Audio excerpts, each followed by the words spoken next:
Art.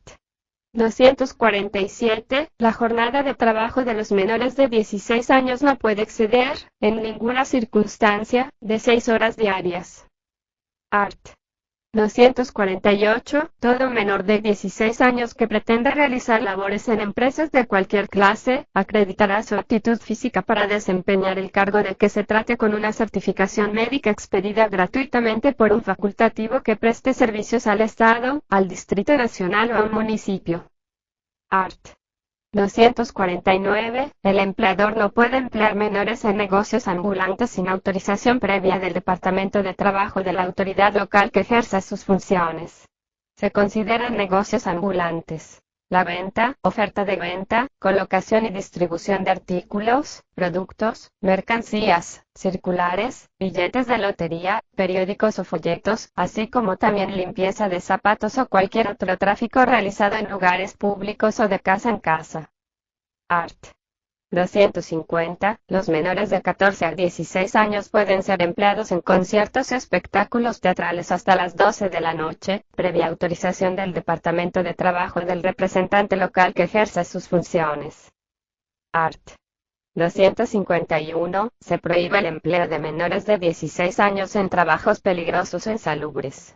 La Secretaría de Estado de Trabajo determinará cuáles son estos trabajos. Art. 252. Ninguna menor de 16 años puede trabajar como mensajera en la distribución o entrega de mercancías o mensajes. Art. 253. Ningún menor de 16 años puede ser empleado en expendio al detalle de bebidas embriagantes. Art. 254. El empleador que emplea menores está obligado a concederles las facilidades adecuadas y compatibles con las necesidades del trabajador para que éste pueda cumplir con sus programas escolares y asistir a escuelas de capacitación profesional. Título I. De la formación profesional. Art.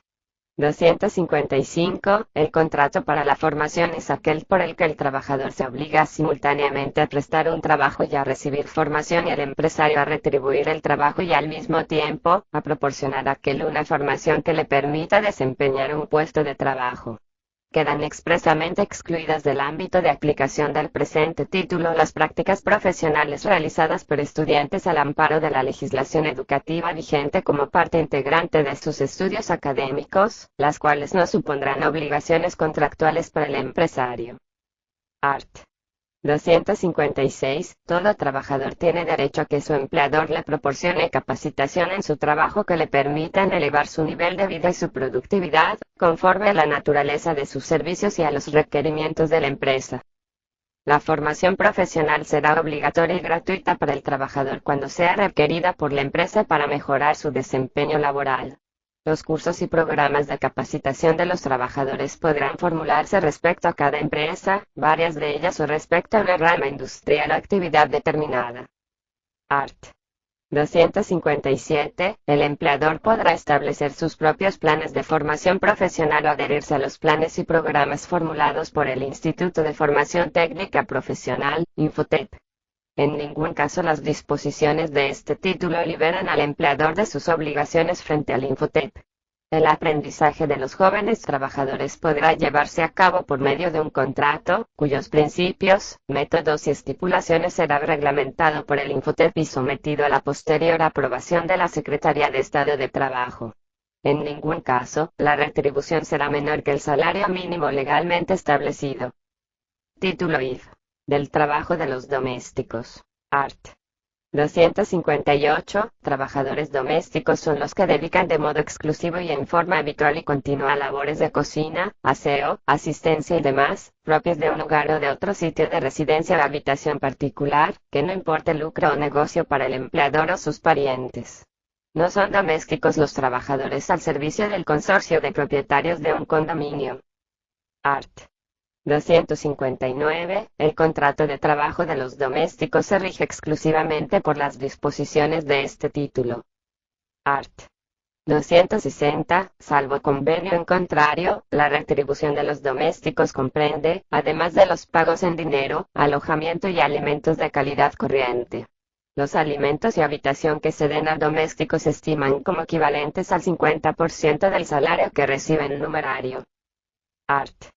261. El trabajo de los domésticos no se sujeta a ningún horario, pero estos deben gozar, entre 2 jornadas, de un reposo ininterrumpido de 9 horas por lo menos. Art. 262. Los trabajadores domésticos disfrutan del descanso semanal establecido en el artículo 163. Art. 263, modificado por la Ley 103/99, del 15 de noviembre de 1999. Los trabajadores domésticos tienen derecho a 2 semanas de vacaciones remuneradas cada vez que cumplan un año de servicio, así como al salario previsto en el primer párrafo del artículo 219 del presente Código. Párrafo. Modificado por la Ley 103/99, del 15 de noviembre de 1999. El monto del salario navideño será igual a la suma de dinero pagada por el empleador, en virtud del artículo 260 del presente Código. Art. 264, modificado por la Ley 103/99, del 15 de noviembre de 1999. Todo trabajador doméstico tiene derecho a que su empleador le conceda los permisos necesarios para asistir a una escuela, al médico o a un centro de salud, en caso de enfermedad, siempre y cuando sea compatible con su jornada de trabajo en los días acordado con su empleador. Art. 265. Si el doméstico contrae una enfermedad por contagio directo de uno de los miembros de la familia a la cual presta servicios, tiene derecho a gozar de su salario íntegro hasta su completo restablecimiento. Título B. Del trabajo a domicilio. Art. 266. Trabajo a domicilio es el que ejecutan los trabajadores en el local donde viven, por cuenta de una o más personas físicas o morales, las cuales son consideradas como empleadores. También es trabajo a domicilio el que es ejecutado por los trabajadores en un local o taller distinto al de las personas por cuya cuenta trabajan. Art. 267. Empleador de trabajo a domicilio es cualquier persona física o moral que contrata labores para ser realizadas en el domicilio del trabajador, o en un local cualquiera que no sea el de la empresa o establecimiento del empleador. Art. 268. Trabajador a domicilio es el que trabaja en su propia vivienda, ya solo, ya en taller de familia por cuenta de uno o más empleadores, o en un local que no sea el de la industria o taller de dichos empleadores. Art. 269. Taller de familia es aquel en el cual trabajan personas unidas por algún grado de parentesco que viven bajo el mismo techo. Art. 270. Todo empleador a domicilio debe llevar un libro registro en el que consten: 1. Las calidades de las personas a quienes se confía el trabajo. 2. El lugar donde se ha de efectuar este. 3. La descripción y clase del mismo, expresando la cantidad que se pague por tarea, ajuste o precio alzado. 4. El certificado industrial del empleador. Dicho libro debe ser legalizado por la Secretaría de Estado de Trabajo. Art. 271. Los empleadores de trabajo a domicilio proveerán a sus trabajadores una libreta en la que consignen: 1. Las calidades del interesado. 2. La cantidad y clase de trabajo encomendados al trabajador. 3. El precio convenido. Esta libreta llevará la firma del empleador o su representante la del trabajador, a menos que no puedan hacerlo, caso en el cual será firmada la libreta por un representante de la Secretaría de Estado de Trabajo. La libreta quedará en poder del trabajador. Art. 272. Todo empleador debe proveerse de una licencia antes de iniciar sus actividades en el trabajo a domicilio. Esta licencia será concedida gratuitamente por la Secretaría de Estado de Trabajo y debe renovarse anualmente. La licencia expresará: 1. Las condiciones en que se realiza el trabajo. 2. La denominación y clase de los artículos que deben ser confeccionados. 3. Si el trabajador recibe todo el material o parte de él para elaborar el artículo. Art. 273. Las licencias para trabajos a domicilio solo se concederán a los empleadores dueños de empresas que comercien con artículos cuya elaboración pueda realizarse a domicilio. Queda, por tanto, prohibido el trabajo a domicilio contratado por órgano intermediario. Art. 274. La Secretaría de Estado de Trabajo está facultada para anular las licencias concedidas cuando haya motivos justificados. Puede asimismo suspender por razones de higiene, previo informe médico, los trabajos en los talleres de familia. Art. 275. Son aplicables al trabajo a domicilio las demás disposiciones del presente código, así como las concernientes a los seguros sociales, en las condiciones y con las modalidades que se establezcan en los reglamentos que dicte el Poder Ejecutivo para la aplicación del presente título. Art. 276. La Secretaría de Estado de Trabajo tendrá capacidad para examinar los libros de las empresas y empleadores, realizar toda clase de investigaciones y tomar cuantas medidas sean necesarias para el cumplimiento del presente título. Toda maniobra realizada, ya sea simulando otra clase de contratos, operaciones o negocios con los trabajadores, o por cualquier otro medio, con el propósito de desnaturalizar el contrato de trabajo a domicilio, y, como consecuencia de ello, privar a los trabajadores de los beneficios indicados en el artículo 275, será castigada con las sanciones que dispone este código. Las mismas penas serán aplicables a cualquier otra violación del presente título. Título B. Del trabajo del campo. Art. 277. Son trabajadores del campo, sujetos al régimen de este título, todos los propios y habituales de una empresa agrícola, industrial, pecuaria o forestal. Art. 278. Las actividades industriales o comerciales de una empresa agrícola, industrial, pecuaria o forestal, no son trabajos del campo. Art. 279. El transporte de frutos, de animales o de pieza de árboles hasta los lugares en que sean industrializados o vendidos, se considera trabajo de campo. Art. 280. Los trabajos de albañilería o plomería ejecutados en el campo y los que requieran la intervención de ingenieros, arquitectos o maestros de obras, se rigen por las reglas ordinarias del contrato de trabajo. Art. 281. Son aplicables a las empresas agrícolas industriales, pecuarias o forestales todas las disposiciones de este código con excepción de las relativas a las jornadas de trabajo y cierre de establecimientos. En todo caso, la jornada no excederá de 10 horas diarias. Art. 282. Las disposiciones concernientes al trabajo de los menores no se aplican cuando estos se utilicen en el campo en trabajos ligeros de recolección. Título B. De los transportes. Capítulo I. Del transporte terrestre. Art. 283. Los servicios que se prestan en vehículos destinados al transporte terrestre se rigen por las disposiciones de este código con las modificaciones y excepciones que se expresan en este capítulo. Art. 284. No están sujetos a la jornada ordinaria de trabajo los trabajadores ocupados en vehículos de transporte que presten servicios intermitentes. Art. 285. Tampoco están sujetos a la jornada ordinaria de trabajo los trabajadores ocupados en vehículos de transportes que prestan sus servicios entre 2 o más municipios y cuyo trabajo sea remunerado con salario fijo, por viaje y otra forma de retribución. Art.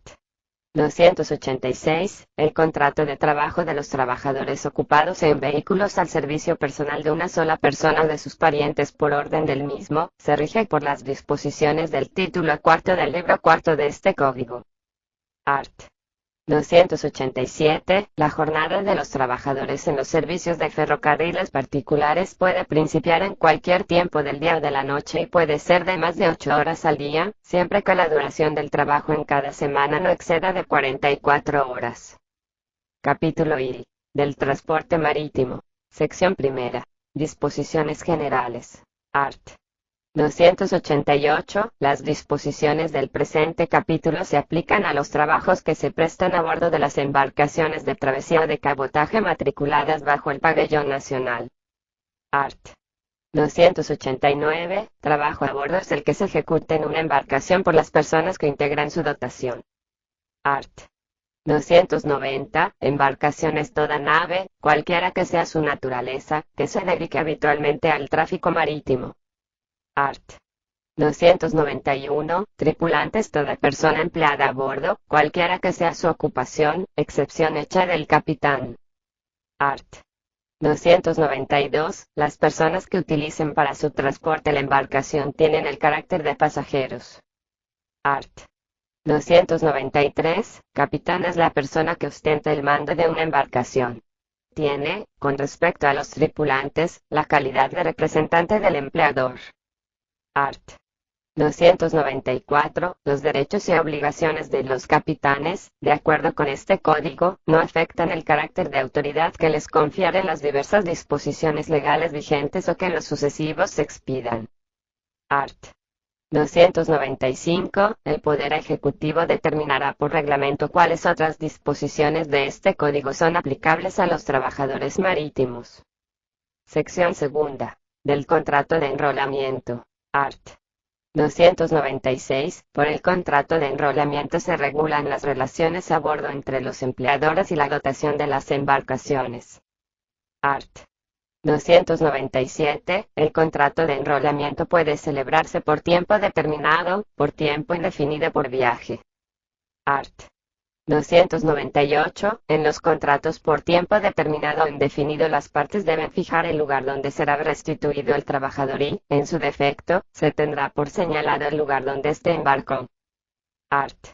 299. El contrato por viaje comprenderá el término contado desde el embarque del trabajador hasta quedar concluida la descarga de la nave en el puerto que expresamente se indique y, si esto no se hiciera, en el puerto nacional donde tenga su domicilio el empleador.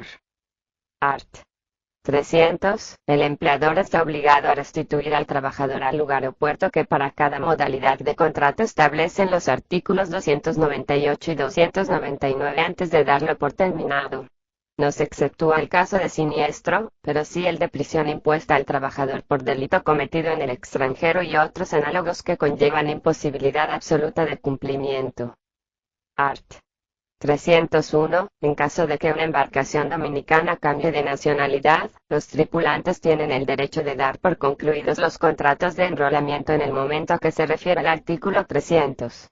En este caso, los trabajadores tienen derecho al importe del auxilio de cesantía, que no podrá ser menor de 2 meses de salario. Art.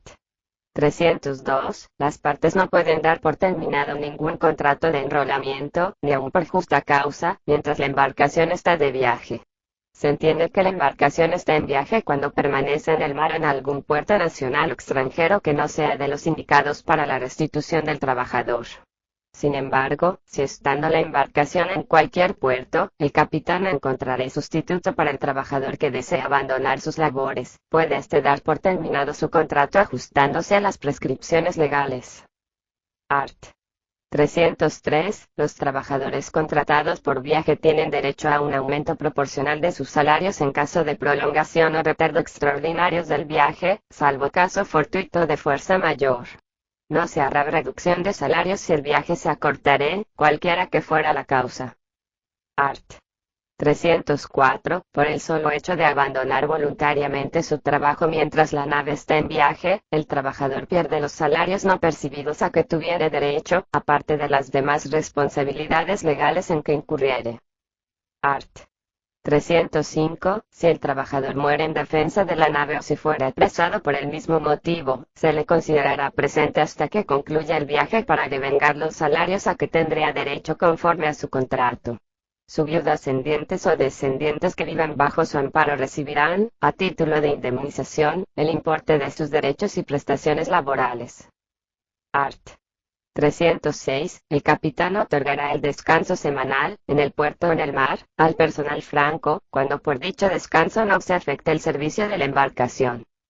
Art. 307. A elección de los tripulantes los salarios pueden ser pagados en moneda extranjera, cuando la embarcación se encuentre en puerto extranjero. Art. 308. Los armadores están obligados a proporcionar alimentación suficiente y de buena calidad a los tripulantes. Título B. De los vendedores y viajantes de comercio. Art. 309. Los viajantes, vendedores, propagandistas, promotores de ventas y quienes realizan actividades similares, son trabajadores, siempre que presten sus servicios en forma permanente en subordinación a un empleador. Art. 310. El salario de estos trabajadores, sea cual fuere la forma de computarse, nunca será inferior al salario mínimo legalmente establecido. Art. 311. El salario ordinario de estos trabajadores comprende sus salarios fijos y las comisiones que perciben regularmente. Art. 312. El derecho a percibir la comisión nace en el momento en que se cobra la operación, salvo que se acuerden comisiones sobre pagos periódicos. Art. 313. Son aplicables a los trabajadores de que trata el presente título todas las disposiciones de este código. Título X. De los minusválidos. Art. 314. Se considera como minusválido toda persona con defectos corporales congénitos o adquiridos que determinen una reducción en la capacidad normal de su trabajo. Art. 315. Se establece el derecho de los minusválidos, en igualdad con los demás trabajadores, a obtener una ocupación fija y permanente. El criterio que se seguirá para la calificación de los minusválidos será la capacidad de trabajo del interesado, cualquiera que sea el origen de la invalidez. Art. 316. El Poder Ejecutivo determinará por decreto o reglamento las modalidades de la aplicación de este título. Libro V. De los sindicatos. Título I. De las clases de sindicatos. Art. 317. Sindicato es toda asociación de trabajadores o de empleadores constituida de acuerdo con este código, para el estudio, mejoramiento y defensa de los intereses comunes de sus miembros. Art.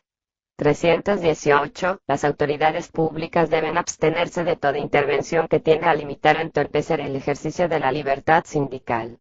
Los sindicatos deben conservar su independencia frente a los partidos políticos y a las entidades religiosas. No pueden recibir subsidios o ayuda de los mismos. Art. 319. Los sindicatos de trabajadores pueden ser de empresas, profesionales o por rama de actividad. Art. 320. En los sindicatos de empresas no se tiene en cuenta, para la admisión de sus miembros, la naturaleza de las actividades que ejercen, sino la condición de que presten servicios en la misma empresa. La separación del trabajador, sea cual fuera la causa, entraña su exclusión del sindicato. Art. 321. Los sindicatos profesionales pueden formarse entre personas que habitualmente ejercen una misma profesión u oficio, o profesiones u oficios similares o conexos, sin tener en cuenta la empresa en que trabajan. Art. 322. Los sindicatos por rama de actividad son los integrados por trabajadores que prestan servicios a varios empleadores de una misma rama de actividad industrial, comercial o de servicios, aun cuando desempeñen profesiones u oficios diferentes. Art.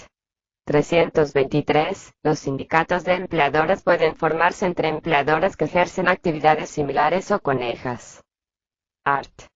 324. Los sindicatos de trabajadores no pueden tener menos de 20 miembros. Los sindicatos de empleadores no pueden tener menos de 3. Título I. De los fines sindicales. Art. 325. Son fines de los sindicatos. 1. El estudio de las condiciones en que se realiza el trabajo en la empresa, profesión u oficio que concierne el objeto de la asociación. 2. La celebración de convenios colectivos de condiciones de trabajo, la protección y defensa de los derechos que de estos convenios se deriven y la revisión de los mismos por causas justificadas, en las formas y condiciones establecidas en este código. 3. La solución justa y pacífica de los conflictos económicos que se susciten con motivo de la ejecución de los contratos de trabajo que celebren sus miembros. 4.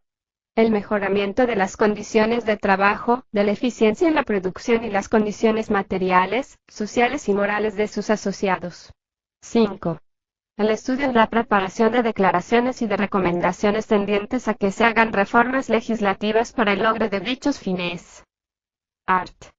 326. Los sindicatos pueden crear, administrar o subvencionar, en interés de sus miembros, oficinas de información para colocaciones, escuelas y bibliotecas, deportes, campos de experimentación, laboratorios y demás instituciones, cursos y publicaciones relativas a la actividad representada por la asociación.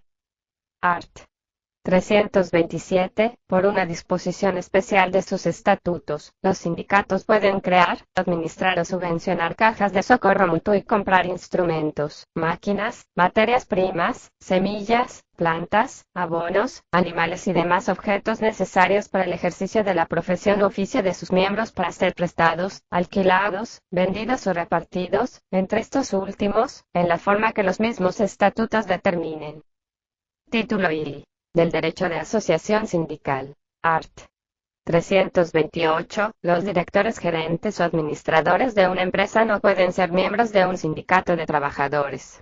Tampoco pueden serlo quienes desempeñan funciones de dirección, inspección, seguridad, vigilancia o fiscalización cuando tienen carácter general o que se relacionen con trabajos rendidos directamente al empleador. Art. 329. El menor apto para celebrar contratos de trabajo puede ser miembro de un sindicato de trabajadores. Art. 330. Los sindicatos pueden fijar en sus estatutos condiciones adicionales a las exigidas por la ley para la admisión de sus miembros. Art. 331. Los sindicatos tienen completa autonomía para fijar en sus estatutos la forma de exclusión de sus miembros. Las decisiones que tomen respecto a los organismos y funcionarios del sindicato, de conformidad con sus estatutos, son soberanas y no están sujetas a ningún recurso. Art. 332. Los sindicatos no pueden coartar directa ni indirectamente la libertad de trabajo, ni tomar medida alguna para constreñir a los trabajadores o los empleadores a ser miembros de la asociación o a permanecer en ella. Art. 333. Se prohíbe a los empleadores realizar prácticas desleales o contrarias a la ética profesional del trabajo. Se reputará, entre otras, prácticas desleales o contrarias a la ética profesional del trabajo. 1. Exigir a trabajadores o personas que soliciten trabajo que se abstengan de formar parte de un sindicato y que soliciten su admisión como miembro del mismo. 2. Ejercer represalias contra los trabajadores en razón de sus actividades sindicales. 3. Despedir o suspender un trabajador por pertenecer a un sindicato. 4. Negarse a establecer, sin causa justificada, negociaciones para la celebración de convenios colectivos de condiciones de trabajo, sin que esto signifique la aceptación del empleador al pliego presentado por el sindicato de los trabajadores.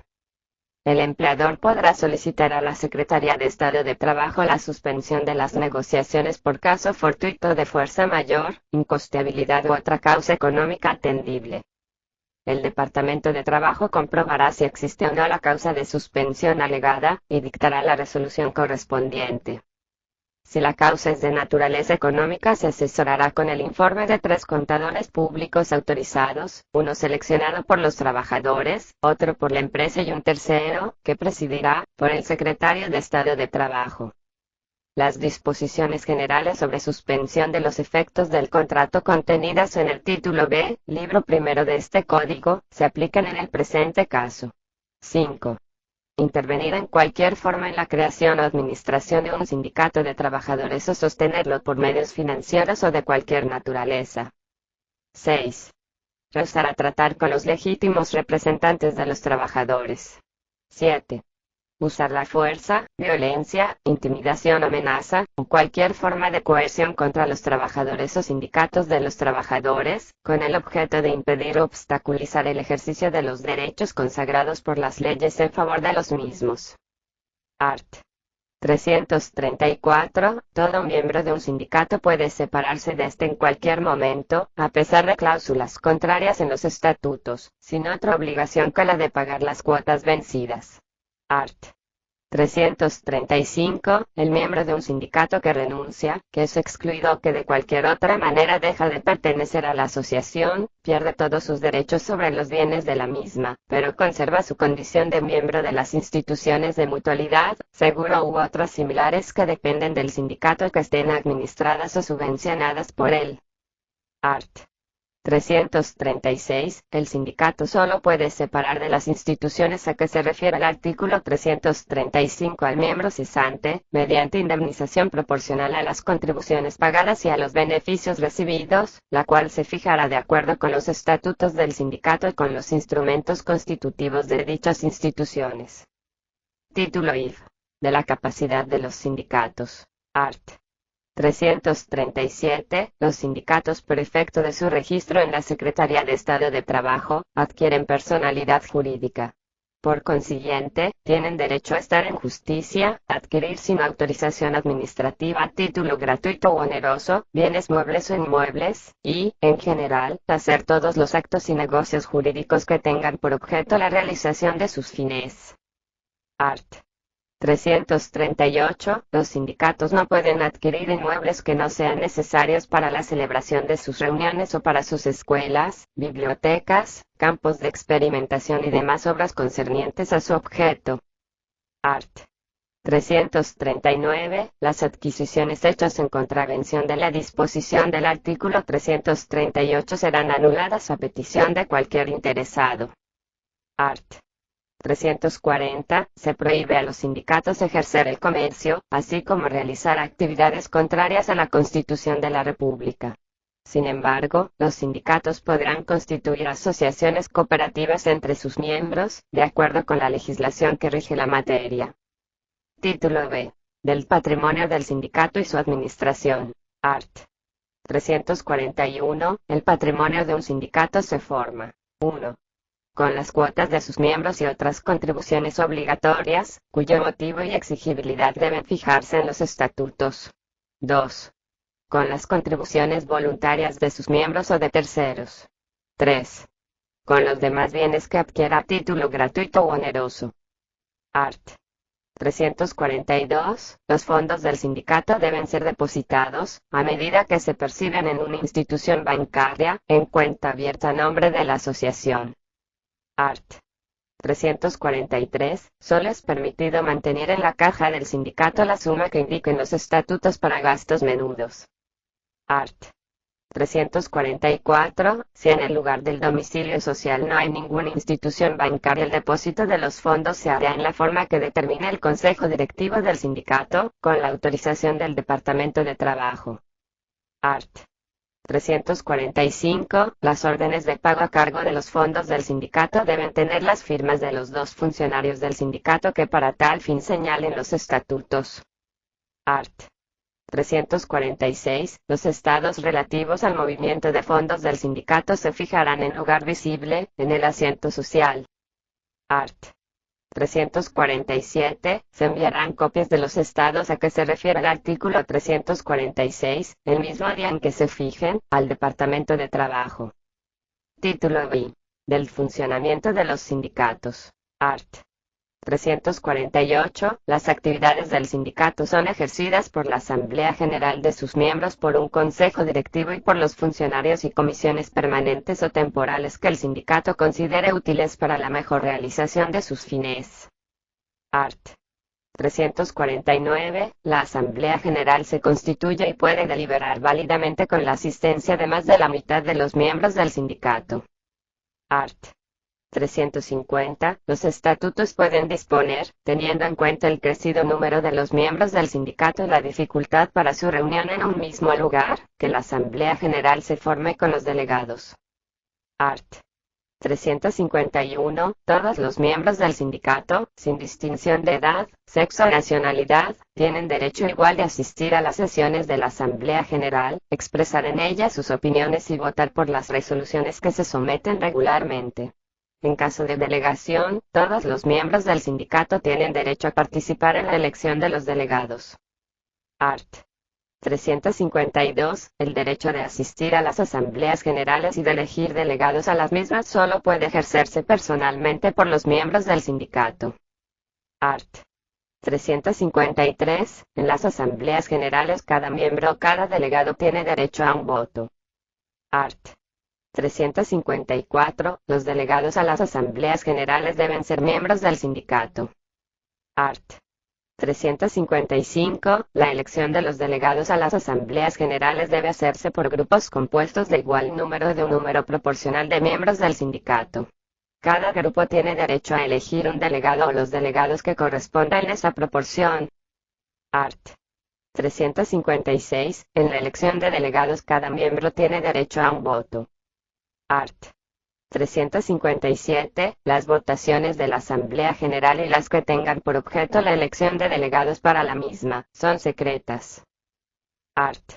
358. Para que las resoluciones que tome la Asamblea General sean válidas se requiere 1.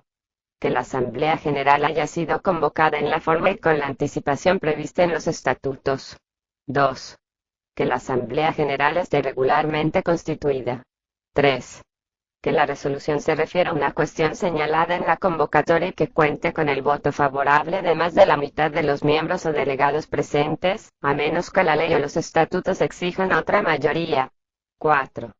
Que se levante acta de la sesión, en la que se exprese el número de los miembros o delegados presentes, el orden del día y el texto de las resoluciones adoptadas, y que el acta esté firmada por las personas que hayan ejercido las funciones de presidente y secretario de la Asamblea.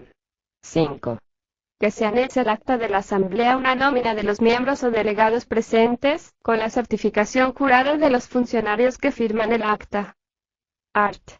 359. El Consejo Directivo se compone, por lo menos, de 3 miembros elegidos por la Asamblea General para un periodo que no debe exceder de 2 años. Art. 360. Si la Asamblea General no se reúne en la época determinada por los estatutos para la elección del Consejo Directivo o no se llega a un acuerdo para su elección, los miembros elegidos anteriormente continuarán ejerciendo sus funciones con la obligación de convocar a nuevas elecciones en el término de un mes. Si esa nueva Asamblea General no se reúne o no se llega a un acuerdo, los miembros de la Comisión Electoral asumirán las funciones del Consejo Directivo hasta que se designen los nuevos miembros de dicho Consejo. Art. 361. El Consejo Directivo tiene las atribuciones que le fijan los estatutos, con las limitaciones señaladas en este código. Art. 362. No se puede ordenar ninguna erogación de fondos del sindicato que no figure en un presupuesto previamente aprobado por la Asamblea General. Art. 363. La Asamblea General Anual designará uno o varios comisarios, que deben ser miembros del sindicato, para fiscalizar el empleo de los fondos, con derecho de convocar la Asamblea General en los casos de urgencia. Art.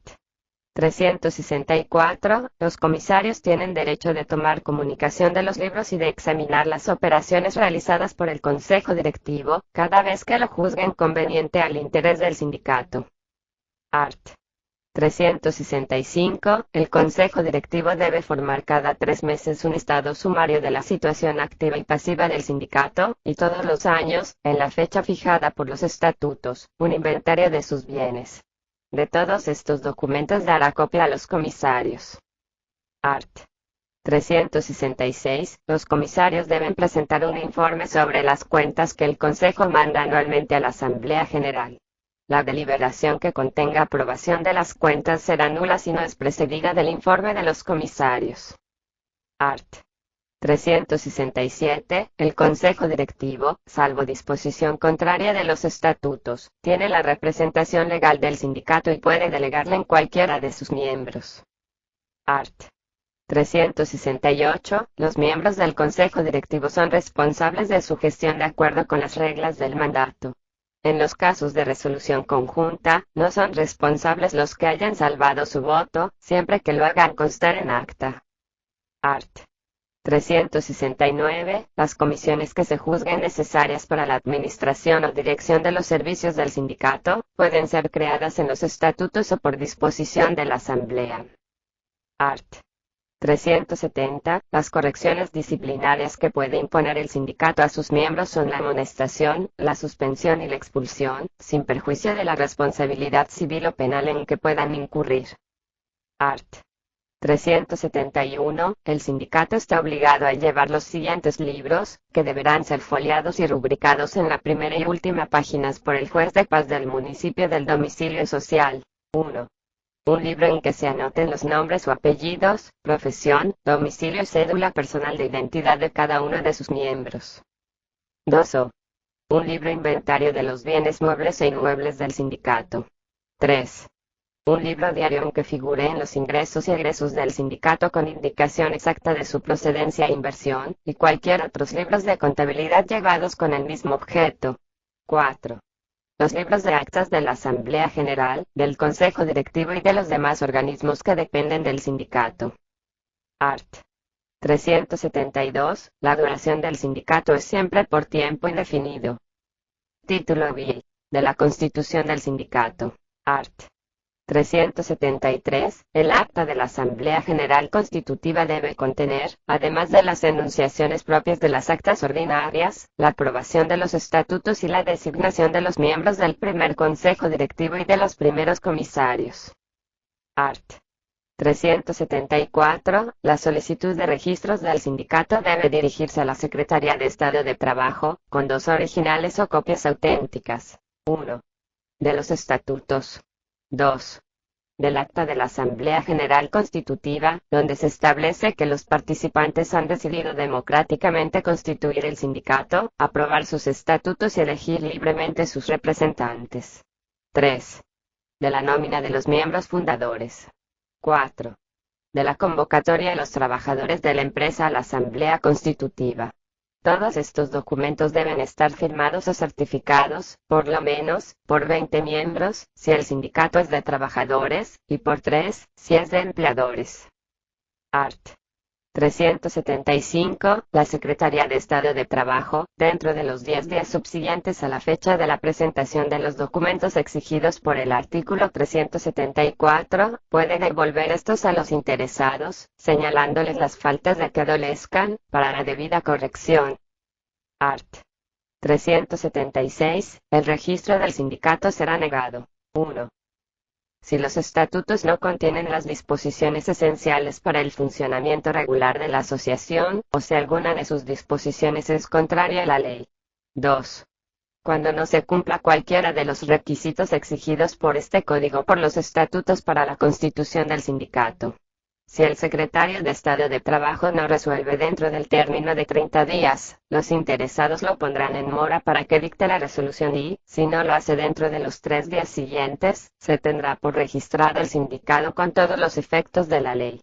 El plazo de 30 días comienza a correr a partir de la fecha en que se presente la solicitud, y cuando ha habido devolución conforme al artículo 375, a partir del reapoderamiento de la Secretaría. Art. 377. Son nulos los actos ejecutados por un sindicato que no haya sido registrado en la forma requerida por este código. Título B. De la disolución del sindicato y de la cancelación del registro. Art. 378. Los estatutos pueden establecer causas especiales de disolución del sindicato. Cuando no contengan disposición al respecto, su disolución podrá ser acordada por la Asamblea General. Art. 379. El sindicato de empresas se disuelve de pleno derecho por el cierre definitivo de la empresa a que corresponde. Art. 380. La liquidación de los bienes del sindicato se hace en la forma que determinan sus estatutos o la Asamblea General. Art. 381. Los bienes del sindicato, después de pagadas las deudas y obligaciones, podrán ser donados a otras organizaciones sindicales o instituciones benéficas, de asistencia o previsión social, se haya autorizado en los estatutos. De lo contrario, se distribuirán entre los miembros que sean copropietarios de dichos bienes. Art. 382. El registro de los sindicatos, federaciones y confederaciones puede ser cancelado por sentencia de los tribunales de trabajo, cuando se dediquen a actividades ajenas a sus fines legales o cuando se compruebe fehacientemente que, de hecho, dejaron de existir. Título X. De las federaciones y confederaciones de sindicatos. Art. 383. Los sindicatos pueden formar federaciones municipales, provinciales, regionales o nacionales. Estas, a su vez, pueden formar confederaciones con el voto de las 2/3 partes de sus miembros, reunidos en Asamblea General. Art. 384. Las actas constitutivas de las federaciones o confederaciones de sindicatos deben contener los nombres y domicilios de los sindicatos que las integran. Los estatutos deben expresar la forma en que los sindicatos son representados en las asambleas generales de las federaciones o confederaciones y las demás condiciones de la organización y funcionamiento de éste. Las disposiciones aplicables a los sindicatos en general rigen también a las federaciones y confederaciones. Art. 385. Cualquier sindicato puede renunciar a la federación a que pertenezca, aunque exista pacto en contrario.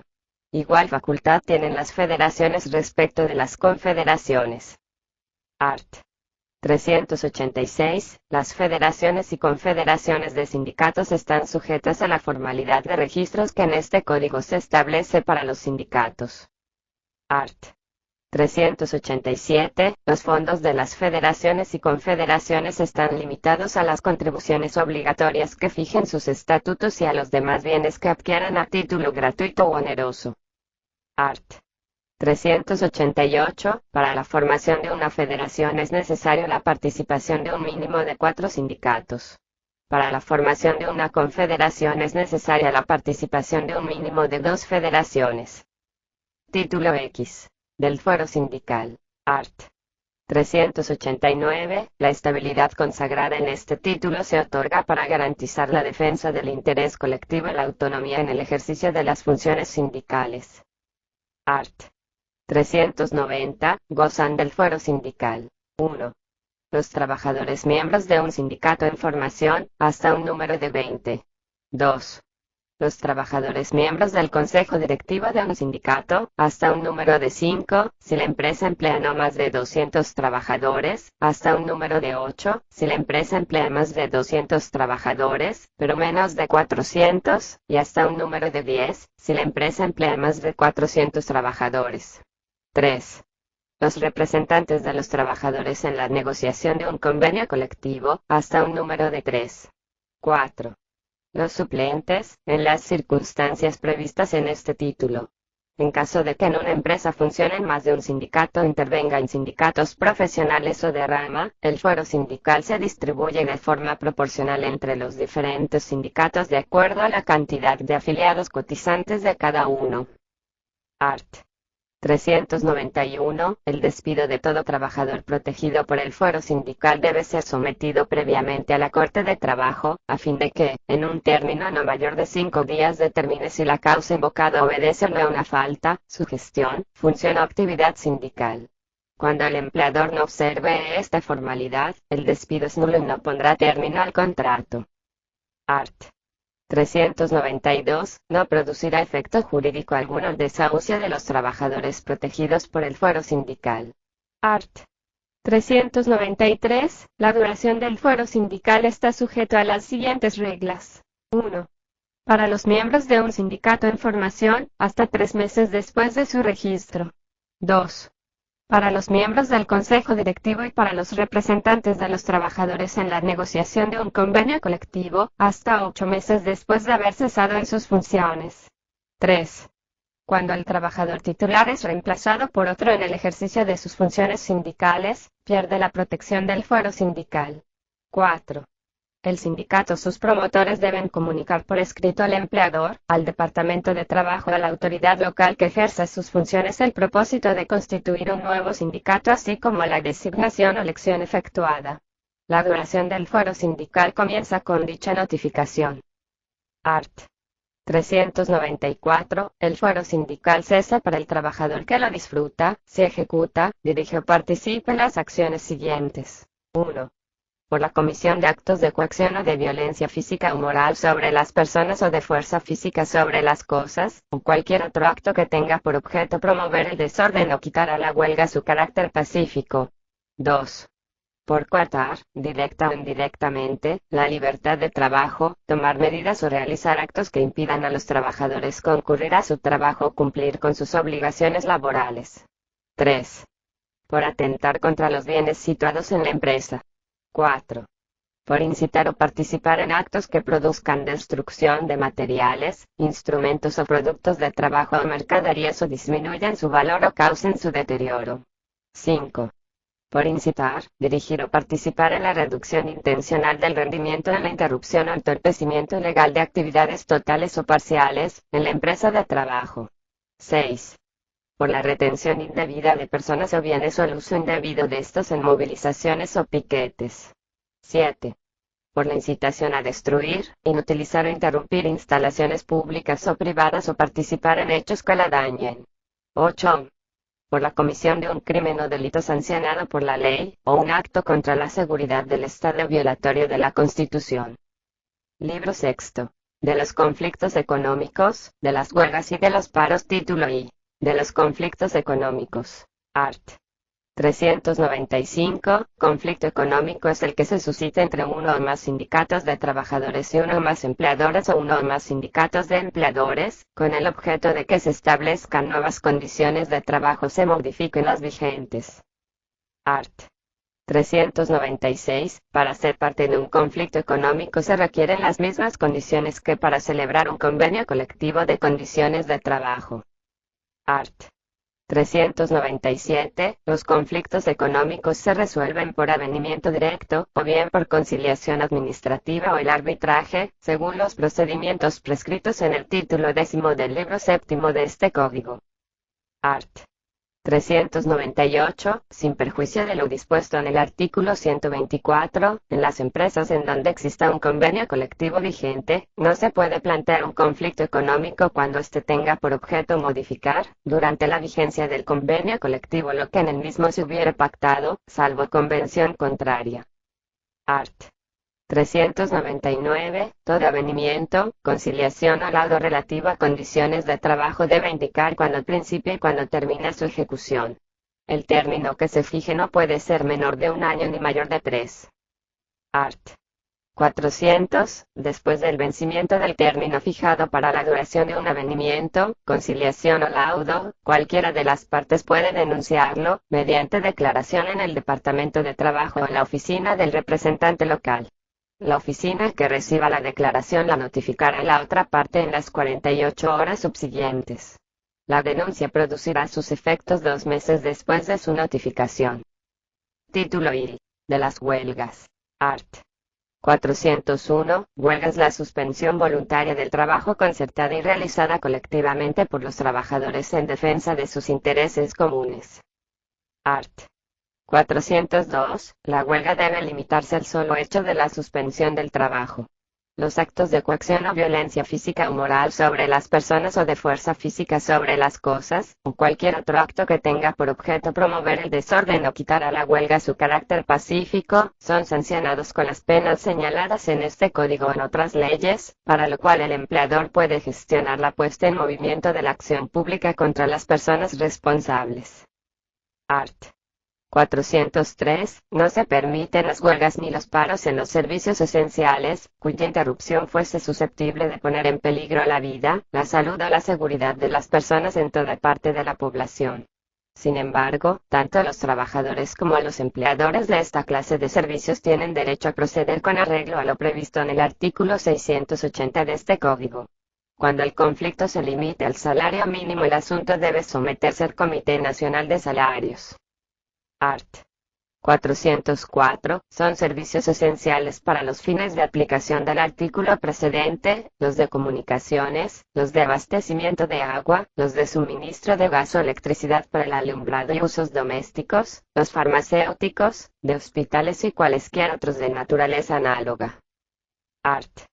405. En caso de huelga realizada en violación del artículo 403, el Poder Ejecutivo puede asumir la dirección y administración de los servicios suspendidos por el tiempo indispensable para evitar perjuicio a la economía nacional, y dictar todas las providencias necesarias para restablecer dichos servicios y garantizar su mantenimiento. Las disposiciones del presente artículo se aplican igualmente a aquellas huelgas y paros cuya duración o extensión amenacen o pongan en peligro la vida o las condiciones normales de existencia de toda parte de la población. Art. 406. Son ilegales las huelgas que afecten la seguridad nacional, el orden público, los derechos y libertades ajenos o que se acompañen de violencia física o moral sobre las personas o cosas, del secuestro de personas o bienes o uso indebido de los equipos e instalaciones de la empresa, o que se acompañen de transgresiones a la Constitución. También son ilegales las que se promueven en violación a la disposición del artículo 407, así como las que continúen por 72 horas después de vencido el término legal para la reanudación del trabajo ordenado por el juez competente. Art. 407. Para ser declarada la huelga, los trabajadores notificarán por escrito a la Secretaría de Estado de Trabajo una exposición contentiva de los elementos siguientes. 1. Que la huelga tiene por objeto la solución de un conflicto económico de derecho que afecte el interés colectivo de los trabajadores de la empresa. 2. que la solución del conflicto ha sido sometida infructuosamente a los procedimientos de conciliación administrativa y las partes, una de ellas, no han designado árbitros o no han declarado oportunamente la designación de estos conforme a lo dispuesto en el artículo 680. 3. Que la huelga ha sido votada por más de 51% de los trabajadores de la empresa o empresas de que se trata. 4. Que los servicios que la huelga va a comprender no son servicios esenciales. La huelga no puede declararse sino 10 días después, por lo menos, de la fecha de la exposición que los representantes del sindicato hayan notificado a la Secretaría de Estado de Trabajo. En las 48 horas subsiguientes al recibo de la notificación, dicha Secretaría enviará copia de la misma a la parte empleadora. Art. 408. La huelga declarada después de cumplidas las formalidades del artículo 407, produce los efectos siguientes. 1. Da facultad a los trabajadores de reclamar la protección de las autoridades del trabajo y de la policía, para el ejercicio pacífico de sus derechos. 2. Suspende los trabajos de la empresa de que se trata, salvo lo que se dispone en el artículo 409. Art. 409. El empleador puede exigir, mientras dure la huelga, que los trabajadores que sean necesarios a juicio del Departamento de Trabajo de la autoridad local que ejerza sus funciones, practiquen las labores indispensables para la seguridad y conservación de las máquinas, centros de trabajo y materia prima. Dentro de las 12 horas de recibir la solicitud, el Departamento de Trabajo, o la autoridad local que ejerza sus funciones, escuchará la opinión del sindicato y dictará la resolución correspondiente. Art. 410. Los efectos señalados en el artículo 408 cesan. 1. Cuando cesa la huelga por cualquier causa. 2.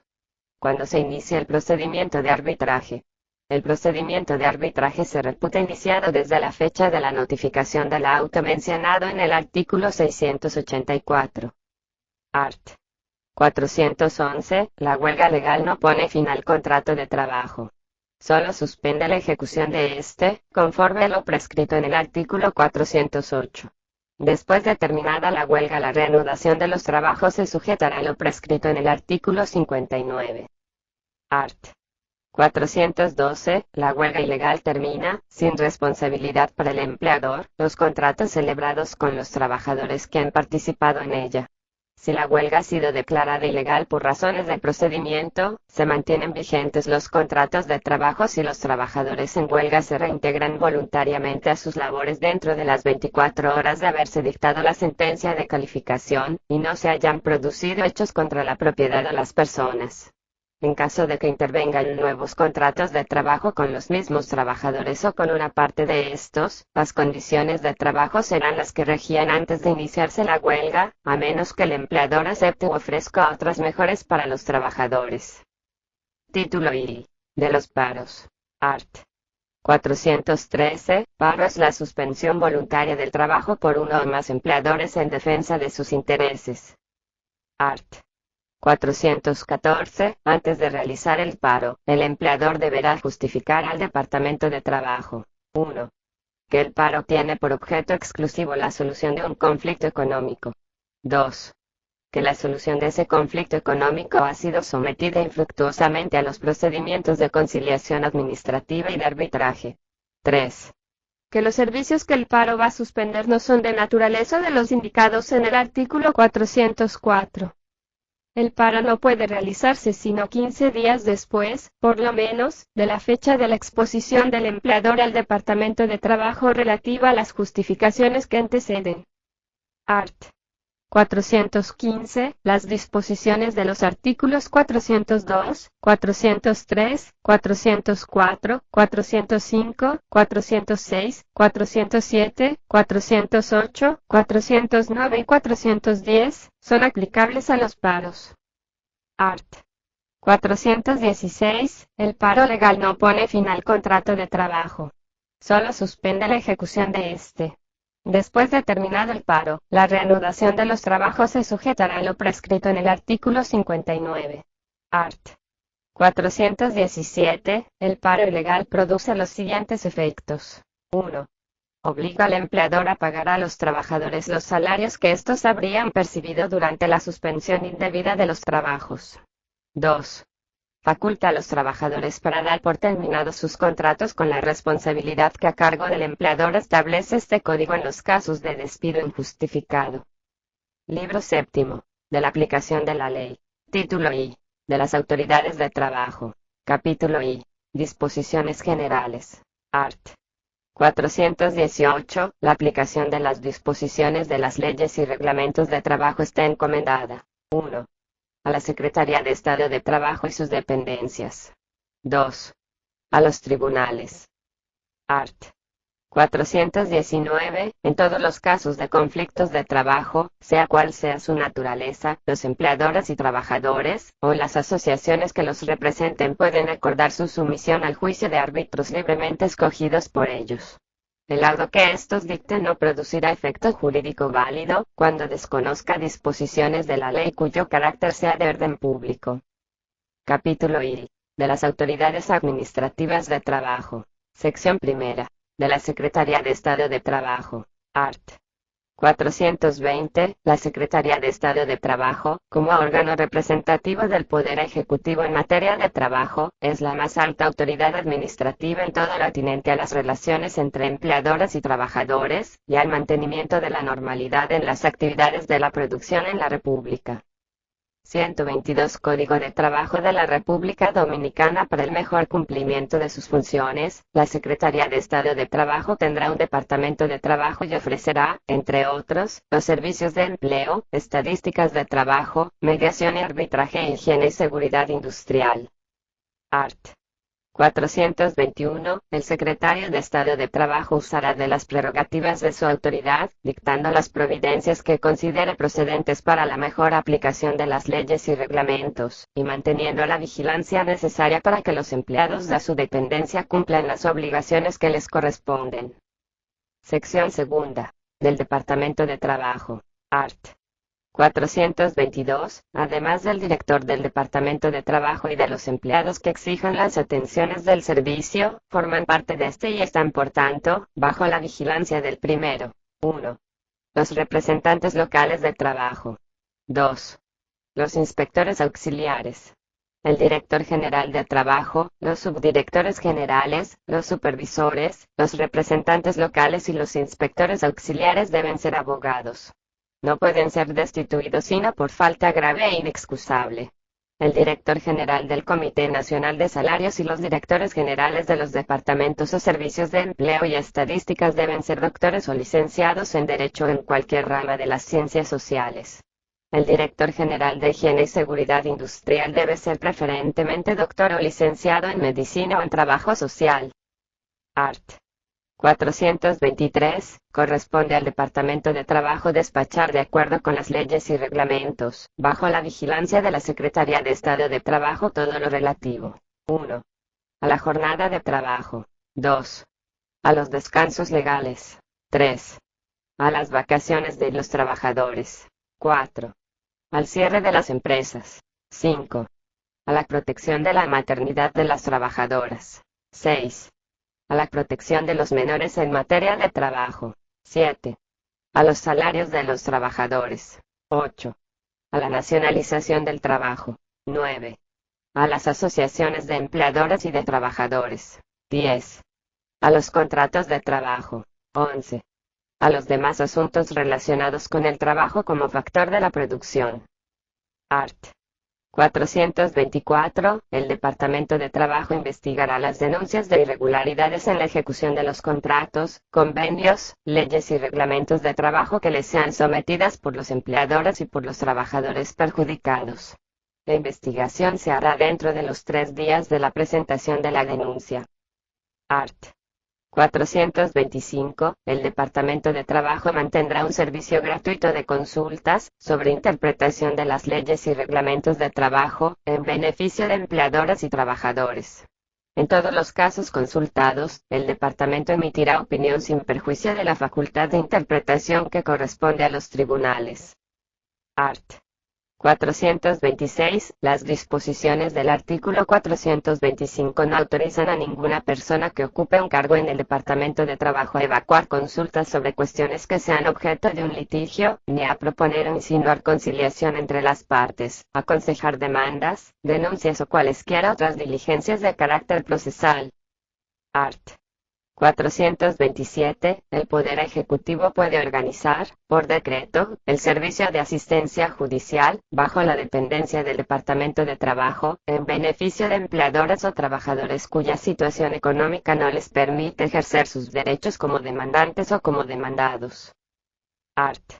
428. El Departamento de Trabajo dispondrá de un libro para cada clase de registro exigido por este código. Toda inscripción debe anunciar: 1. La fecha, lugar y naturaleza del documento. 2. Los datos que sean necesarios para la identificación de las personas que figuren en el documento. Art. 429. Para facilitar la búsqueda de las inscripciones contenidas en los libros destinados al registro, el Departamento de Trabajo preparará índices en los cuales se anotarán, por orden alfabético, los nombres de las personas que figuren en aquellas, la naturaleza del documento, el tomo y la página correspondiente a cada inscripción. Los registros de las oficinas de trabajo son públicos y, en consecuencia, toda persona puede obtener copias o extractos de sus asientos. Cualquier persona puede obtener además, copias certificadas de los documentos que obren en los archivos de las oficinas de trabajo, siempre que justifique un interés legítimo. Art. 430. En el Departamento de Trabajo funcionarán las secciones técnicas o administrativas que fuesen necesarias para la mejor aplicación de las disposiciones de este código. Sección tercera. De los representantes locales de trabajo. Art. 431. Para la mejor aplicación de las disposiciones de este código, la Secretaría de Estado de Trabajo puede crear distritos jurisdiccionales. En cada distrito debe asignarse un inspector con la categoría de representante local de trabajo, así como los inspectores auxiliares que fueren necesarios. Art. 432. Corresponde a los representantes locales de trabajo. 1. Vigilar, en sus respectivas circunscripciones, el fiel cumplimiento de las leyes, reglamentos y contratos de trabajo. 2. Ejecutar en sus respectivas circunscripciones, las órdenes que reciban del Departamento de Trabajo, así como cuantas actuaciones les impongan las leyes y reglamentos. 3. Recibir los avisos de suspensión total o parcial de los contratos de trabajo, comprobar las causas alegadas al efecto y participar al Departamento de Trabajo el resultado de la comprobación. Sección cuarta. Del Servicio de Inspección de Trabajo. Art. 433. Compete al Servicio de Inspección de Trabajo velar por el fiel cumplimiento de las disposiciones legales o reglamentarias relativas al trabajo, especialmente las que se refieren a las materias enunciadas en los ordinales del artículo 423. Art. 434. Los inspectores de trabajo que acrediten su identidad, están autorizados: 1. A penetrar libremente y sin previa notificación en los lugares en los cuales puedan ser objeto de violación las disposiciones a que se refiere el artículo 433, guardando el respeto debido a las personas que se encuentren en ellos y tratando de que no se interrumpan innecesariamente los trabajos que se estén realizando. 2. A proceder a cualquier examen, comprobación o investigación que considere necesarios para tener la convicción de que se observan las disposiciones legales, en particular. A interrogar, solo ante testigos, al empleador y al personal de la empresa sobre cualquier asunto relativo a la aplicación de las disposiciones legales. B. A pedir la presentación de libros, registros o documentos que las leyes y los reglamentos de trabajo ordenen llevar, a fin de comprobar si se hallan en debida forma, y para sacar copias o extractos de ellos. Y C. A requerir la colocación de los avisos y carteles que exigen las leyes y reglamentos. Los inspectores de trabajo podrán requerir el auxilio de la fuerza pública para el cumplimiento de lo dispuesto en el ordinal primero, en caso de oposición del propietario, sus representantes o las personas que se encuentren en los lugares indicados en dicho ordinal o que acudan a ellos. Art.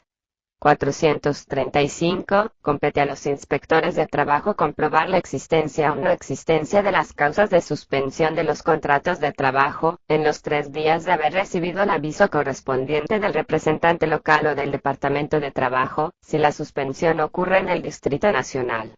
Del resultado de sus actuaciones remitirá un informe sucinto al representante local o al departamento, según el caso, en los 2 días que sigan al de la inspección practicada.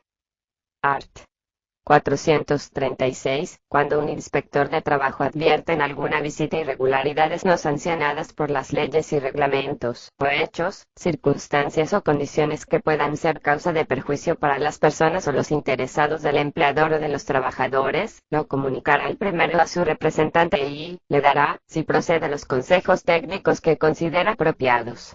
En caso de peligro inminente para la salud y la seguridad de los trabajadores, el inspector de trabajo podrá ordenar inmediatamente las medidas ejecutorias pertinentes, a reserva de los recursos judiciales o administrativos correspondientes. Art. 437. Las informaciones relativas a irregularidades, procedimientos o métodos de trabajo, contabilidad u otra, obtenidas en las inspecciones, son confidenciales, excepto aquellas que sean necesarias para la comprobación y denuncia de alguna infracción de las leyes o reglamentos de trabajo. La revelación innecesaria de dichas informaciones está sancionada con las penas establecidas en el artículo 719 de este Código. Los inspectores de trabajo deben tratar, asimismo, como confidencial, el origen de cualquier denuncia sobre infracción de las leyes o reglamentos de trabajo y, en consecuencia, no informarán al empleador o a su representante, ni a ninguna otra persona, que practican una visita de inspección en razón de una denuncia recibida. Art. 438. Está prohibido a los inspectores de trabajo tener cualquier interés directo o indirecto en las empresas bajo su vigilancia. Art. 439. Los inspectores de trabajo comprobarán las infracciones de las leyes o reglamentos de trabajo por medio de actas que redactarán en el lugar donde aquellas sean cometidas. Las actas contendrán las siguientes menciones. 1. Nombre del inspector que las redacte. 2. Lugar, fecha, hora y circunstancia de la infracción. 3. Nombre, profesión y domicilio del infractor o de su representante si lo hay. 4. Nombre, profesión y domicilio de los testigos, si los hay, los cuales deben ser mayores de 15 años y saber leer y escribir. Las actas deben ser firmadas por el inspector actuante por los testigos, si los hay, así como por el infractor o su representante, o se hará constar que no han querido o no han podido firmarlas. Art. 440. Cuando por cualquier circunstancia no pueda redactarse el acta en el lugar de la infracción o en la fecha en que sea sorprendida, el inspector lo hará en otro lugar en otra fecha según el caso con enunciación de dicha circunstancia en el acta. Art. 441. Se tendrán por ciertos, hasta inscripción en falsedad, los hechos relatados en el acta, siempre que ésta haya sido firmada a la vez por los testigos y por el infractor o su representante, sin protesta ni reserva. Art. 442. Sorprendida y comprobada la infracción, el original y el duplicado del acta correspondiente serán remitidos al Departamento de Trabajo, el cual archivará el duplicado y remitirá el original, en los 5 días de su recibo, al Tribunal Represivo competente para los fines de ley. El triplicado se entregará al infractor a su representante. El cuadruplicado quedará en poder del inspector actuante, para ser encuadernado y archivado con los del año al cual corresponda. La remisión del original y el duplicado al Departamento de Trabajo debe ser hecha en los 3 días de su fecha. La entrega del triplicado se hará el mismo día de la redacción del acta si ésta se realiza en el lugar de la infracción, o se le remitirá inmediatamente por conducto de cualquier autoridad u otra vía que ofrezca seguridad. Art. 443. El Servicio de Inspección publicará un informe anual sobre la labor de los inspectores que están bajo su dependencia. Los informes anuales del Servicio de Inspección tratarán de todas las materias que le competen y contendrán además datos relativos. 1. Al personal de Servicio de Inspección de Trabajo. 2. A estadísticas de los establecimientos sujetos a inspección. 3. A estadísticas de visitas de inspección. 4. A estadísticas de las infracciones comprobadas y de las sanciones impuestas. 5. a estadísticas de los accidentes de trabajo y de las enfermedades profesionales. El Instituto Dominicano de Seguros Sociales y la Dirección General de Higiene y Seguridad Industrial de la Secretaría de Estado de Trabajo deben informar al Departamento de Trabajo de los accidentes de trabajo y enfermedades profesionales de su conocimiento. Sección quinta. Del Servicio de Empleo, ART. 444. En la Secretaría de Estado de Trabajo habrá una Dirección General de Empleo con las siguientes atribuciones. 1. Mantener un registro de los trabajadores desocupados. 2. Mantener un registro de los empleos vacantes. 3. Suministrar las informaciones que les soliciten empleadores y trabajadores. 4. Expedir certificados de desocupación a los trabajadores sin empleo. 5. Cancelar estos certificados cuando el trabajador sea empleado. 6. Dar a los trabajadores desocupados y a los empleadores los consejos que estos soliciten. Art. 445. Las atribuciones establecidas en el artículo anterior son ejercidas fuera del Distrito Nacional por los representantes locales de trabajo. Art.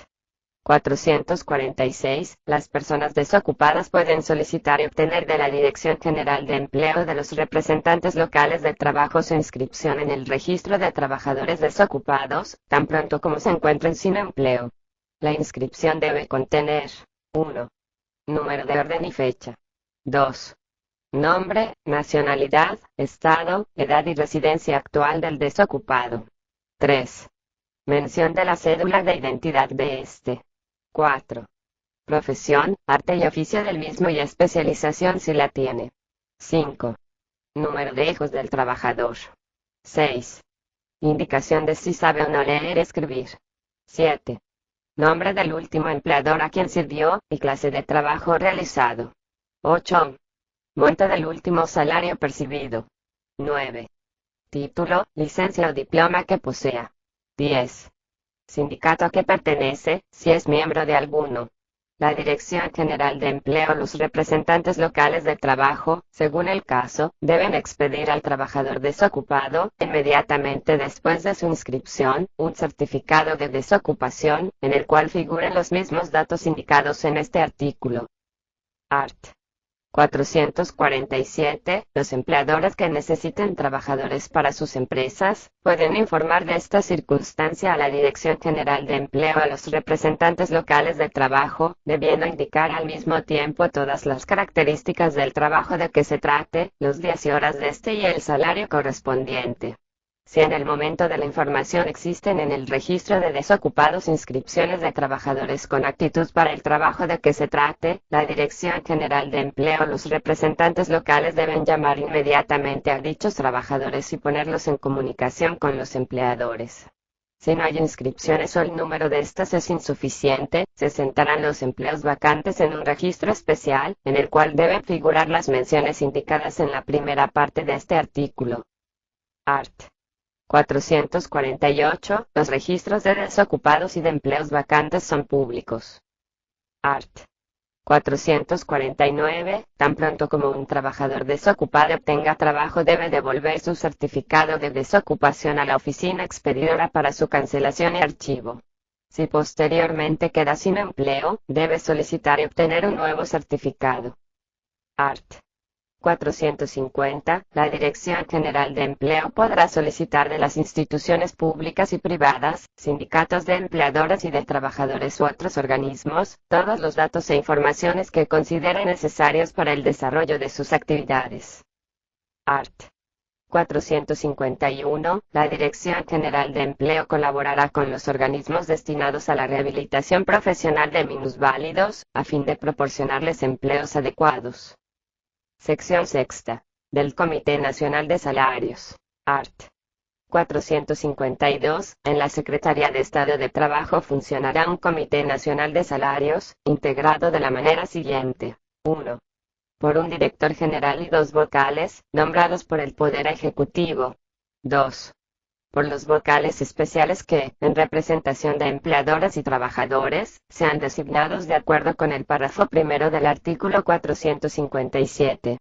El director general del comité no podrá, durante el ejercicio de su cargo, dedicarse a actividades económicas, incluyendo las agrícolas, comerciales, industriales, profesionales o de cualquier otra naturaleza que requieran el empleo de trabajadores cuyos salarios puedan ser objeto de tarifas mínimas. Los miembros del comité recibirán el sueldo que se les asigne en el presupuesto nacional, excepto los vocales que percibirán por cada sesión a que asistan, los honorarios que les sean asignados por el Poder Ejecutivo. El Poder Ejecutivo podrá destituir a cualquiera de los miembros del comité por negligencia o mala conducta, y sustituirlos por cualquier impedimento para el desempeño de su cargo. Toda vacante de un miembro gubernamental del comité será cubierta por la persona que designe el Poder Ejecutivo. Art. 453. El comité tendrá un secretario y demás empleados administrativos que requiera, nombrados por el Poder Ejecutivo. Art. 454. El comité redactará su reglamento interior y lo someterá al Poder Ejecutivo para su aprobación, por vía del Secretario de Estado de Trabajo, quien podrá hacer las recomendaciones que considere pertinentes. Art. 455. El comité estará encargado de fijar tarifas de salarios mínimos para los trabajadores de todas las actividades económicas, incluyendo las agrícolas, comerciales, industriales o de cualquier otra naturaleza que se realicen en la República, así como la forma en que estos salarios deban pagarse. Dichas tarifas pueden ser de carácter nacional, regional, provincial, municipal, para el Distrito Nacional o exclusivamente para una empresa determinada. Art. 456. Las tarifas de salarios mínimos en cada actividad económica serán revisadas de oficio por el comité, por lo menos una vez cada 2 años. En ningún caso, el comité conocerá de la revisión de las tarifas que le sean sometidas por los empleadores o los trabajadores, antes de haber cumplido un año de vigencia.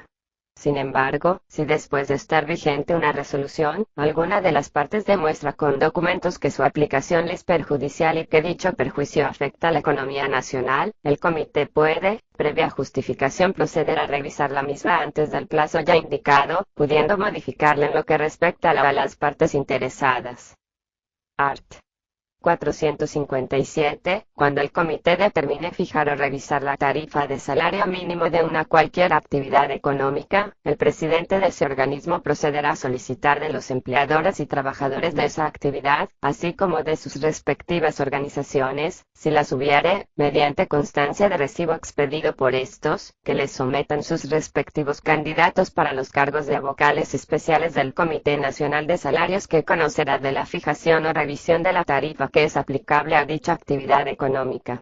Recibidas en la oficina del comité las recomendaciones de candidatos en el plazo que se haya fijado, el presidente nombrará 1 o 2 vocales especiales para formar parte del comité de entre los candidatos recomendados por los empleadores o sus organizaciones, y un número igual de entre los candidatos recomendados por los trabajadores o sus organizaciones. Si alguno de los vocales designados no tomare posesión en la fecha señalada o si ocurriera alguna vacante, el presidente nombrará el sucesor de entre los restantes candidatos sometidos por la parte empleador o por la parte obrera, según corresponda. De no haber recomendación alguna o de no ser suficientes las recibidas, el presidente queda facultado para hacer una o más veces nuevas solicitudes en la misma forma indicada anteriormente, o para designar el vocal o los vocales especiales que sean necesarios de entre los empleadores y los empleados o trabajadores representativos de dicha actividad económica. El vocal o los vocales especiales designados en representación de los trabajadores, recibirán por cada sesión a que ellos asistan los honorarios que les asigne el Poder Ejecutivo. Art.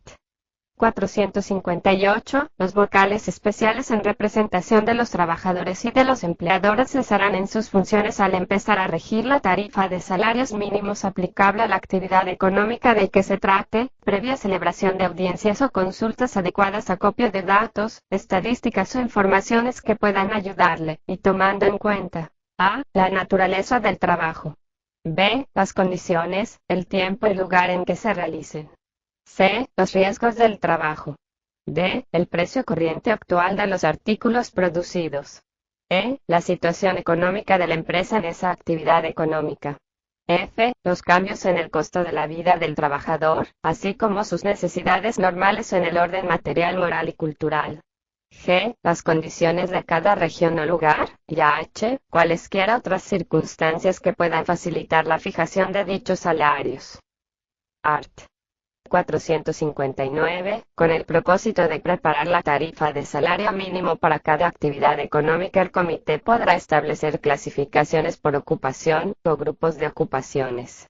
También podrá establecer clasificaciones por regiones o zonas o por categorías o clase de actividad económica de que se trate, cuando a su juicio tal diferenciación sea aconsejable y siempre que no concedan ventajas de competencia a otras zonas, regiones o categorías de la misma actividad económica.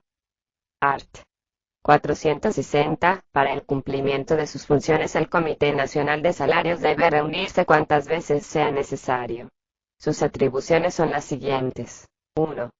Solicitar, cuando lo considere necesario, la opinión de funcionarios u organismos oficiales o semioficiales, teniendo además facultad para invitarlos a las reuniones del comité. 2.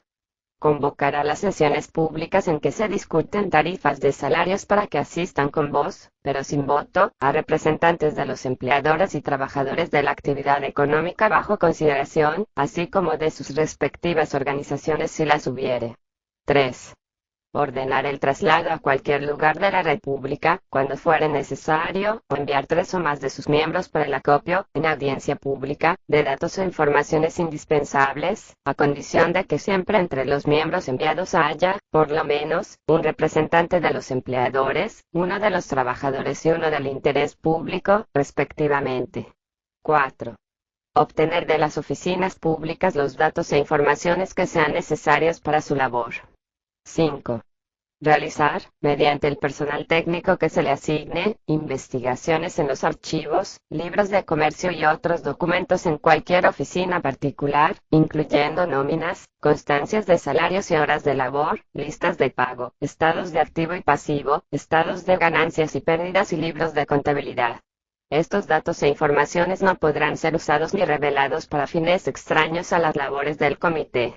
El presidente del comité tendrá derecho a exigir de dichas oficinas la presentación de esta información.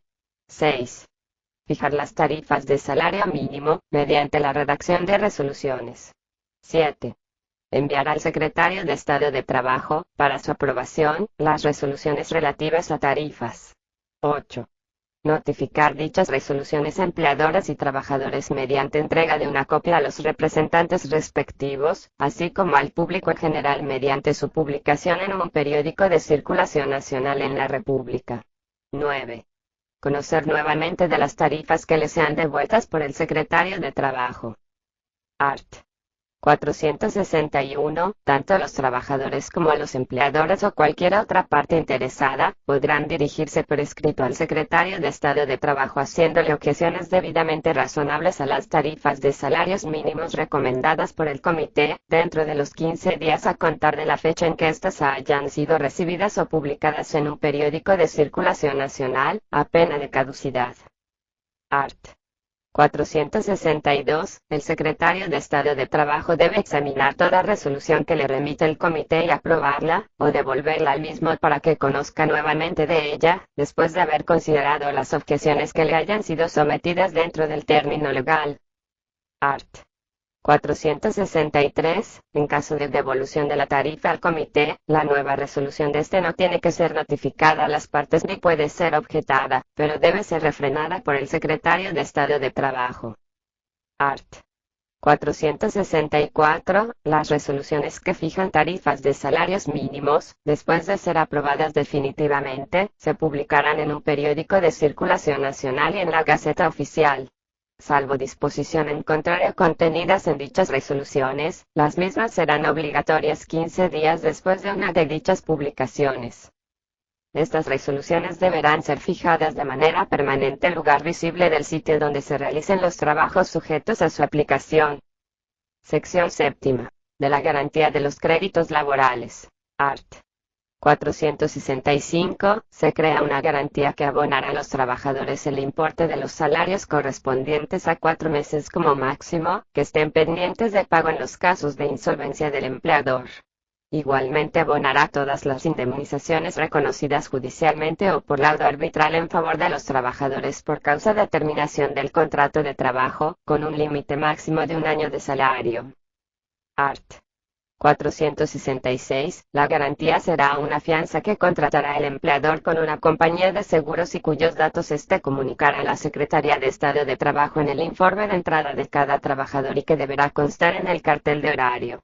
Esta fianza estará exenta de impuestos, tasas y contribuciones, y tendrá una vigencia de 1 año renovable anualmente por anticipado. Capítulo I. De las organizaciones y competencia de los tribunales de trabajo. Sección primera. De la organización de los tribunales de trabajo y de los juzgados de trabajo. Art. 467. Los juzgados de trabajo se componen de un juez designado por el Senado, que actúa como presidente, y 2 vocales escogidos preferentemente de sendas nóminas formadas por los empleadores y los trabajadores. Art. 468. Las asociaciones de empleadoras y de trabajadoras más calificadas para el efecto, a juicio del Poder Ejecutivo, formarán, en los primeros 15 días del mes de diciembre de cada año, nóminas de las personas que hayan de presentar sus respectivos intereses de clases como vocales de los juzgados de trabajo, para ser durante el año calendario subsiguiente. Cada una de estas nóminas debe enunciar los nombres, domicilios, residencias y profesiones de 6 personas que pertenezcan, respectivamente, a la clase empleadora y a la de los trabajadores cuyos intereses hayan de presentar. En igual término formará la Secretaría de Estado de Trabajo una nómina de 12 personas extrañas e intereses de clase con indicación de sus respectivos nombres, domicilios, residencias y profesiones. Art. 469. Tanto las nóminas formadas por los empleadores y por los trabajadores respectivamente, como la formada por la Secretaría de Estado de Trabajo serán remitidas al juez presidente del juzgado de trabajo correspondiente, con la constancia de la aceptación de cada una de las personas que la integran, en los 2 días que siguen al vencimiento del término señalado en el artículo 468, para su formación. La juramentación de las personas nominadas debe efectuarse antes del día 30 del mismo mes de diciembre, de acuerdo con requerimientos que hará el juez en el curso de las 48 horas de haber recibido cada una de las nóminas indicadas. Art. 470. Todo lo dispuesto por la Constitución y las leyes respecto de los jueces de primera instancia en cuanto a requerimientos para su designación, sustitución, duración en sus funciones e incompatibilidad, se declara común a los jueces de los juzgados de trabajo. Art. 471. Para figurar en las nóminas formadas por los empleadores y los trabajadores se requiere: 1. Ser dominicano en el pleno ejercicio de los derechos civiles y políticos. 2. Pertenecer a la clase que haga la designación. 3. Haber cumplido 25 años. 4. No haber sido condenado irrevocablemente por crimen o delito de derecho común. 5. No haber sido condenado irrevocablemente en los 2 años que preceden a su elección por infracción de las leyes o de los reglamentos de trabajo. 6. Gozar de buena reputación. 7. Saber leer y escribir. 8. No ser miembro dirigente ni formar parte de directivas de asociaciones empleadoras o de trabajadores ni desempeñar cargos retribuidos en ellas. Para figurar en la nómina formada por la Secretaría de Estado de Trabajo, solo se requieren las condiciones indicadas en los ordinales 1, 3, 4, 6 y 7. Art. 472. Los vocales de los juzgados de trabajo deben residir, durante el año para el cual hayan sido nominados, en los respectivos lugares donde funcionen dichos tribunales. Y de las Cortes de Trabajo. Art. 473, modificado por la Ley 142/98, del 15 de mayo de 1998.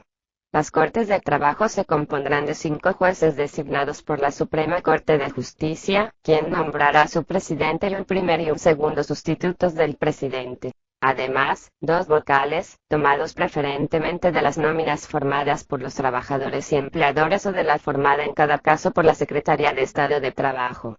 Estas nóminas se conformarán según lo dispuesto en los artículos 468, 469 y 471. Art. 474. Los jueces y los vocales de las Cortes de Trabajo pueden ser designados árbitros para la solución de los conflictos económicos. Art. 475. Todo lo dispuesto por la Constitución y las leyes en cuanto a requisitos para la designación y sustitución de los jueces de las Cortes de Apelación, duración e incompatibilidad de sus funciones, se declara común a los jueces de las Cortes de Trabajo. Y disposiciones comunes de los juzgados y cortes de trabajo. Art.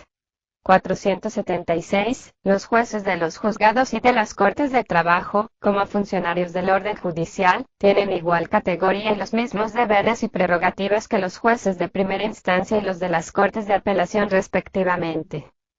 Art. 477. Los vocales nominados por los trabajadores y por la Secretaría de Estado de Trabajo para la integración de los juzgados y las cortes de trabajo, recibirán por cada audiencia que concurra en la dieta que, a cargo del tesorero público, fije el Poder Ejecutivo. Art. 478. Las personas comprendidas en las nóminas de vocales, una vez juramentadas, actuarán en rotación, durante periodos de una semana cada una. Corresponderá la primera semana a las que encabecen respectivamente las nóminas de empleadores y de los trabajadores, debiendo seguirse rigurosamente para los demás periodos semanales el orden de dichas nóminas. En caso de impedimento de las personas a quienes corresponde el turno, la sustituirá la que ocupe el siguiente lugar en la nómina. Art. 479. Cuando los empleadores o los trabajadores no hayan formado sus respectivas nóminas, o cuando todas las personas nominadas por unos u otros se encuentren en la imposibilidad de servir como vocales, actuarán en su lugar las Código de Trabajo de la República Dominicana 141 que integren la nómina formada por la Secretaría de Estado de Trabajo. La actuación de estas últimas cesará con la causa que haya imposibilitado a las de la nómina de preferencia. Sección segunda. De la competencia de los tribunales trabajo y de la competencia de atribución. Art. 480. Los juzgados de trabajo actuarán. 1. Como tribunales de conciliación, en las demandas que se establecen entre empleadores y trabajadores o entre trabajadores solos, con motivo de la aplicación de las leyes y reglamentos de trabajo, o de la ejecución de contratos de trabajo y de convenios colectivos de condiciones de trabajo, excepto, en este último caso, cuando las demandas tengan por objeto modificar las condiciones de trabajo, así como cuando se trate de calificar las huelgas o los paros. 2. Como tribunales de juicio, en primera y última instancia, en las demandas indicadas en el original que anteceden o resueltas conciliatoriamente, cuando su cuantía no exceda del valor equivalente a 10 salarios mínimos, y a cargo de apelación cuando exceda de esta suma o su cuantía sea indeterminada. Los juzgados de trabajo son competentes para conocer de los asuntos ligados accesoriamente a las demandas indicadas en el presente artículo. Son igualmente competentes para conocer de las demandas que se establecen entre sindicatos o entre trabajadores afiliados al mismo sindicato, o entre estos y sus miembros, con motivo de la aplicación de las leyes y reglamentos de trabajo y de las normas estatutarias. Art. 481. Compete a las Cortes de Trabajo. 1. Conocer de las apelaciones de las sentencias pronunciadas en primer grado por los juzgados de trabajo. 2. Conocer en única instancia. A. De las demandas relativas a la calificación de las huelgas y los paros. B. De las formalidades previstas en el artículo 391 para el despido de los trabajadores protegidos por el fuero sindical. Art. 482. Compete a la Suprema Corte de Justicia, además del conocimiento de los recursos de casación contra las sentencias en última instancia de los tribunales de trabajo con las excepciones establecidas en este código, conocer de las recusaciones de los miembros de las Cortes de Trabajo y de las de los árbitros, en los casos de conflictos económicos. Y de la competencia territorial. Art. 483. En las demandas entre empleadores y trabajadores, la competencia de los juzgados de trabajo, en razón del lugar, se determina según el orden siguiente. 1. Por el lugar de la ejecución del trabajo. 2. Si el trabajo se ejecuta en varios lugares, por cualquiera de estos, opción del demandante. 3. Por el lugar del domicilio del demandado. 4. Por el lugar de la celebración del contrato, si el domicilio del demandado es desconocido e incierto. 5. Si son varios los demandados, por el lugar del domicilio de cualquiera de estos, opción del demandante. Art. 484. En las demandas entre trabajadores, la competencia de los juzgados de trabajo, en razón del lugar, se determina según el orden siguiente. 1. Por el lugar del domicilio del demandado. 2. Si son varios los demandados, por el lugar del domicilio de cualquiera de ellos, opción del demandante. 3. Por el lugar del domicilio del demandante, si el domicilio del demandado es desconocido e incierto. Art. 485. La competencia de las Cortes de Trabajo, en razón del lugar, la determina. 1. La circunscripción a la cual corresponde el juzgado de trabajo que ha pronunciado la sentencia apelada, cuando actúa como tribunal de segundo grado. 2. La circunscripción donde se ha producido el conflicto, cuando conoce de una instancia de calificación de huelga o de paro. Título I. Del procedimiento ante los tribunales de trabajo en los conflictos jurídicos. Capítulo I. Disposiciones generales. Art. 486. En las materias relativas al trabajo y a los conflictos que sean su consecuencia, ningún acto de procedimiento será declarado nulo por vicio de forma. En los casos de omisión de una mención substancial, de mención incompleta, ambigua o oscura que impida o dificulte el ejercicio del derecho de defensa o la sustanciación y solución del asunto, los tribunales de trabajo pueden de oficio, o a solicitud de parte, conceder un término de no más de 3 días a quien corresponda, para la nueva redacción o la corrección del acto viciado, cuando esto último sea posible. La nulidad por vicios no formales solo puede ser declarada en los casos de irregularidades que perjudiquen derechos de las partes o que impidan o dificulten la aplicación de la ley. Art.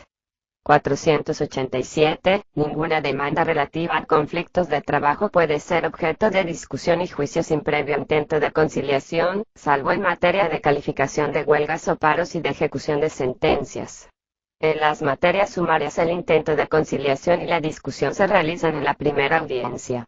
Se reputan sumarias relativas a la ejecución de convenios colectivos y de laudos sobre conflictos económicos, a los ofrecimientos reales y la consignación y al desalojo de viviendas. Art. 488. Las notificaciones de las actas, ordenanzas y demás actuaciones que se redacten en los tribunales, y las de las actas y documentos que se depositen en las secretarías de dichos tribunales, deben ser practicadas dentro de las 24 horas de su fecha o de su depósito. Art. 489. En los procedimientos ante los tribunales de trabajo, las notificaciones deben ser hechas por la vía postal o telegráfica, según lo exija el caso, a diligencia de los secretarios o mediante acto de alguacil a requerimiento de parte interesada. Las demandas introductivas de instancia ante los juzgados de trabajo deben ser notificadas por alguacil. Art. 490. La parte interesada notificará a la contraparte, por acto de alguacil un día después del depósito, copia del inventario del depósito de actas, escritos o documentos hecho en la Secretaría del Tribunal. Art.